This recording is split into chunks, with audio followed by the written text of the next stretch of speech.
Hello, this is the Geographysical, and today I'm going to attempt to explain the drainage basin hydrological cycle. So first off, the drainage basin is the area which is drained by a river and its tributaries, defined by a watershed which marks the boundary between two separate basins. Drainage basins are open systems, meaning they receive both inputs and outputs. Thankfully, there's only one input you need to learn, and that's precipitation, such as rain, snow, hail, all falling into the catchment area of the basin. The water will then flow downstream, beginning at the source and joined by smaller tributaries, creating a confluence, before finally flowing out to sea at the mouth. And this flow, the channel flow, is actually the first of 10 types of flow in the cycle. Second, we've got surface runoff, or overland flow. Pretty self-explanatory, just any water flowing over the land where it can't infiltrate. Infiltration being the next flow, where water soaks into the soil. The rate at which infiltration occurs, however, can be affected by soil type and saturation. Once in the soil, the water can transport by through flow, which moves downhill, going fastest at points with cracks.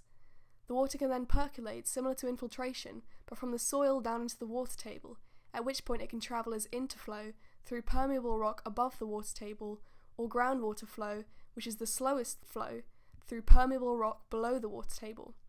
Once it reaches the river, the water then feeds into the channel through the banks and beds by base flow. Before reaching the ground, water can also travel by through fall, where water drips from one leaf to another, or stem flow, where water, unsurprisingly, runs down the stem or branches of a plant. This leads us on to water stored in the cycle, through interception, as rain falls on vegetation, buildings, or roads before reaching the soil, vegetation storage, where plants take up water, surface storage in puddles, ponds, and lakes, or water can be stored in the soil or rocks as groundwater storage, with the water table marking the top of the zone of saturation, below which the rocks are full of water, creating aquifers. Finally, and most obviously, we have the channel storage. And to complete the cycle, we've got the outputs, which consist of evaporation, as water in the channel or on the land turns from liquid to gas, transpiration, being the evaporation of water from plant leaves, evapotranspiration, being the combo of both, and river discharge from the mouth.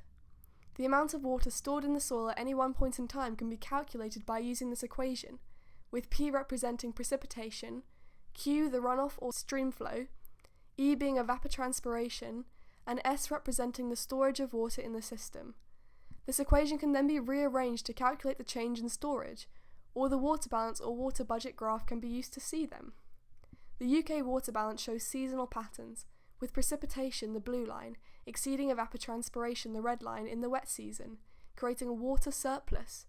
And then in the drier months, evapotranspiration exceeds precipitation, causing the ground store to deplete. Then as you move once more into the wet season, the ground storage begins to recharge, completing the cycle. And that about sums up the hydrological cycle. Thanks for listening.